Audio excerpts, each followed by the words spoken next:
আসসালামু আলাইকুম রহমতুল্লাহ। আজকে আমরা দেখব যে effects of tyramine on blood pressure. Tyramine কীভাবে আমাদের ব্লাড প্রেশারটাকে বাড়ায়। টাইরামিন এটা আসলে ফুডসের মাধ্যমে আমাদের বডিতে ঢুকতে পারে, অথবা অ্যান্ডোজেনাসলিও টাইরোসিন অ্যামাইনো অ্যাসিড থেকে তৈরি হতে পারে। তো ধরুন ফুডসের মাধ্যমে আপনার শরীরে টাইরামিন ঢুকলো, এই গ্যাস্ট্রোইন্টেস্টিনাল ট্র্যাক্ট থেকে এই টাইরামিনটা অ্যাবজর্ব হয়ে পোর্টাল সার্কুলেশনের মাধ্যমে লিভারে আসলো। লিভারে থাকে প্রচুর পরিমাণে মনো অ্যামাইনো অক্সিডেজ এনজাইম, এবং এই মাও এনজাইমটাই এই টাইরামিনকে কী করে ইনহিবিট করে বা ইনঅ্যাক্টিভ করে ফেলে। ফলে খুবই ফিবল অ্যামাউন্ট অফ টাইরামিন আপনার লিভার থেকে আলটিমেটলি সিস্টেমিক সার্কুলেশনে ঢুকে। এই সিস্টেমিক সার্কুলেশন থেকে আলটিমেটলি এই টাইরামিন চলে আসবে কোথায়? আপনার এই যে সিন্যাপটিক স্পেসে টাইরামিনগুলো চলে আসলো, যেটাকে আমি রেড ডট দিয়ে দেখাচ্ছি। ওকে, আচ্ছা, এখন এই টাইরামিনটার আপনার নিউরনের উপরে ইফেক্ট কী? নিউরনের উপরে তার ইফেক্ট হলো এই টাইরামিনটা এখানে আসার পরে তারা এই নরএপিনেফ্রিন যে ট্রান্সপোর্টার, এই ট্রান্সপোর্টার দিয়ে তারা আপনার রেট্রোগ্রেডলি তারা নিউরনের ভিতরে ঢুকে যাবে।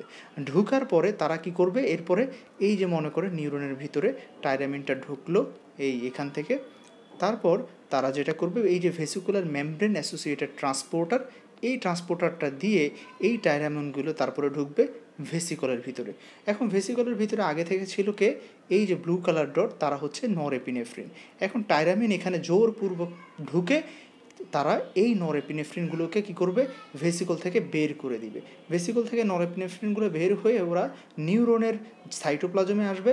নিউরনের সাইটোপ্লাজমে আসার পরে ওরা বাধ্য হয়ে এই নরএপিনেফ্রিন ট্রান্সপোর্টার দিয়ে ওরা বের হয়ে চলে আসবে কোথায়? সিন্যাপটিক ক্লেফটে চলে আসবে।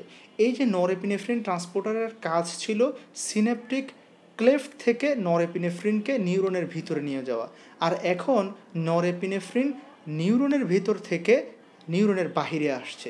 এই কারণে এটাকে বলে রিভার্স নরএপিনেফ্রিন ট্রান্সপোর্টেশন। ক্লিয়ার? তাহলে এখন বেশি বেশি কী বের হচ্ছে? আমার সিন্যাপটিক ক্লেফটে নরএপিনেফ্রিন বেশি বেশি রিলিজ হচ্ছে due to the tyramine entrance into nerve ending. Okay, তো এই বেশি বেশি নরএপিনেফ্রিনগুলো আপনার ব্লাড ভেসেলসের আলফা 1 রিসেপ্টরের উপরে কাজ করবে, এবং উই নো দ্যাট যে এই আলফা 1 রিসেপ্টর এটা GQ মেকানিজমে ভ্যাসো কনস্ট্রিকশন করে ব্লাড প্রেশার বাড়ায়। ক্লিয়ার? এই হচ্ছে যে কীভাবে টাইরামিন ব্লাড প্রেশার বাড়ায়। এখন আমরা কোনো পেশেন্ট যদি কনকমিনেন্টলি মাও ইনহিবিটর ড্রাগস পায়, তাহলে সমস্যা কী হবে?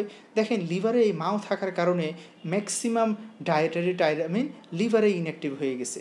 এখন আমরা যদি মাওকে ইনহিবিট করে দেই, তাহলে more and more tyramine will enter into the synaptic space.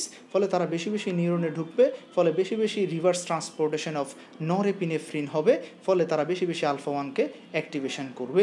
এই কারণেই আমাদের ব্লাড প্রেশার আরও বেশি বাড়বে যদি পেশেন্ট আগে থেকেই মনো অ্যামাইনো অক্সিডেজ ইনহিবিটর ড্রাগ পেয়ে থাকে।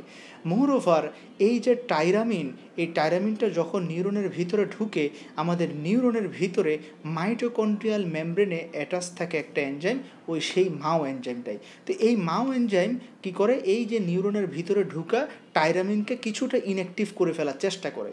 সো আপনি যদি মাও ইনহিবিটর ড্রাগ খেয়ে থাকেন আগে থেকেই, তাহলে এই মাও এনজাইমটাও নিউরনের ভিতরে টাইরামিনকে আর ইনঅ্যাক্টিভেট করতে পারছে না। ফলে আলটিমেটলি যেটা হয় যে মাও ইনহিবিটর খাচ্ছে এমন পেশেন্ট যদি টাইরামিন কন্টেনিং ফুড খায়, তার বিপি অনেক বেশি হাই হবে এবং হাইপারটেনশন ক্রাইসিসও হতে পারে। এই হচ্ছে ব্যাপারটা। Thank you everyone. আপনাদের সবার জানার জন্য বলছি, আলহামদুলিল্লাহ, যে আপনাদের সবার রিকোয়েস্টে আমি মেডিসিন ফুল কোর্সটা আমরা শুরু করেছি, আলহামদুলিল্লাহ, ডেভিডসন বেসড। আমার কোর্সটার নাম দিয়েছি ফিল দ্য মেডিসিন। একদম কনসেপশন বেসড করে প্রত্যেকটা লেকচার নেওয়ার চেষ্টা করছি, আলহামদুলিল্লাহ। রেজিস্ট্রেশন অলরেডি চলছে। যারা ইন্টারেস্টেড আপনারা ইনশাল্লাহ এনরোল করতে পারেন। Thank you everyone.